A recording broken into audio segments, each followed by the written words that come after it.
السلام علیکم دوستو پاکستان IMF پہلی بار کب گیا، اور دوستو اس کے علاوہ پاکستان نے کتنا قرضہ لیا ہے اور کس نے کتنا لیا ہے، اور دوستو پاکستان کو غلام کس نے بنایا ہے اور اس میں کون کون ملوث ہے۔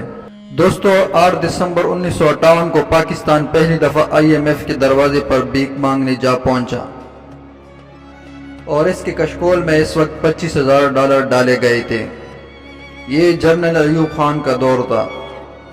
یہ $25,000 صرف سٹینڈ بائی یعنی نمائشی طور پر خزانے میں ڈالے جاتے، جنہیں آپ دیکھ تو سکتے ہیں لیکن خرچ نہیں کر سکتے۔ دوستو اس $25,000 سے ایوب خان کی حکومت 7 سال سکون سے گزری، اور یہی وقت تھا جب پاکستان معاشی طور پر تھوڑا مستحکم ہوا تھا، لیکن اس ملک کو کوکلی کرنے والی لعنت اپنی جڑیں مضبوط کر رہی تھی۔ یہی وجہ ہے کہ قائد اعظم بابا نے اپنی 11 اگست 1947 تقریر میں جس کو ناسور کہا تھا وہ کرپشن تھی۔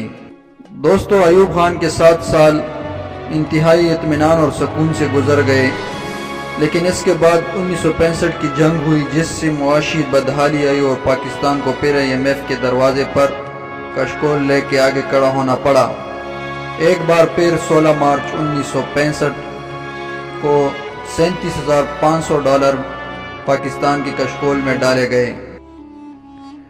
اس کے بعد 3 سال جمہوری تھے، جس میں جمہوری گہما گہمی رہی مشرقی اور مغربی پاکستان کے درمیان، جس سے پاکستان کو ایک بار پھر مجبور ہونا پڑا، اور یحییٰ خان کی حکومت 17 اکتوبر 1968 کو IMF کے دروازے پر جا پہنچی، اور اس دفعہ رقم $75,000 لی گئے۔ اسٹیبلشمنٹ کے لاڈلے ذوالفقار علی بھٹو جب امریکہ سے بلا کر ان کو ایڈمنسٹریٹر کے عہدے سے نوازا گیا، تو جناب کے دل میں IMF کا دروازہ اتنا سمایا ہوا تھا کہ 5 سال میں انہوں نے 3 بار قرضہ لیا، 1972 کو، 1974 اور 1977۔ اس دوران قرضہ $75,000 سے $33 کروڑ تک جا پہنچا۔ یہی نہیں دوستو، اس کے بعد ضیاء الحق کی حکومت آئی تو وہ اپنے 10 سال میں 2 دفعہ IMF کے پاس گئے اور پاکستان کے لیے تقریباً $1 ارب بھیک لے کر آئی۔ اس کے بعد 11 سال جمہوری دور رہا، اور یہ ایسا دور رہا جس میں 8 بار IMF کے پاس پاکستان اپنا کشکول لے کے پہنچا، جس میں 5 بار بے نظیر نے اور 3 بار نواز شریف نے قرضہ لیا، اور یہ قرضہ انہوں نے $1 ارب 64 کروڑ لے لیا تھا۔ دوستو اس کے بعد پھر ڈکٹیٹرشپ آئی۔ مشرف اپنے 9 سالوں میں صرف 2 بار IMF کے پاس گیا، اور انتہائی کم شرح سود پر $1 ارب 33 کروڑ لیے گئے۔ یہ اس لیے 2 بار گئے کیونکہ اس وقت یہ دہشت گردی کے نام پر امریکہ سے چندے وصول کرتا رہا ہے۔ دوستو اس کے بعد پھر جمہوری دور شروع ہو گیا۔ 2008 میں آصف علی زرداری کو بے نظیر کی موت کے خیرات میں اقتدار ملی۔ ان کو IMF کے پاس جانے کی اتنی جلدی تھی کہ ابتدائی مہینوں میں کشکول تاما اور IMF کا دروازہ کٹکھٹایا، اور پھر پاکستان کی تاریخ کا سب سے بڑا قرضہ یعنی $4 ارب 94 کروڑ حاصل کر لیا۔ یہ پاکستان کی تاریخ کا پہلا قرضہ تھا جس کے ساتھ شرائط منسلک تھی۔ اس کے بعد یہی نہیں دوستو، نواز شریف کی حکومت نے زرداری سے بھی زیادہ سخت شرائط پر IMF سے 3 سالہ پروگرام حاصل کیا، اور کشکول میں $4 ارب 40 کروڑ وصول کی گئے، اور یہ پاکستان کا دوسرا بڑا قرضہ تھا IMF سے۔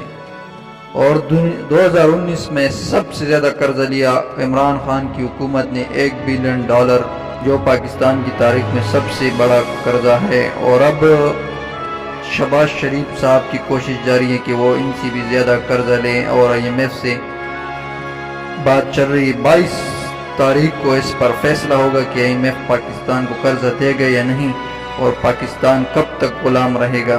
دوستو عمران خان نے ابتدائی دور میں بڑی کوشش کی کہ وہ IMF سے بچ سکیں اور بنا سود کے قرض لیں۔ انہوں نے اس کے لیے یونائیٹڈ عرب امارات، سعودی عرب اور چین سے رابطے کیے، لیکن ان کو کچھ خاص قرضہ نہیں ملا۔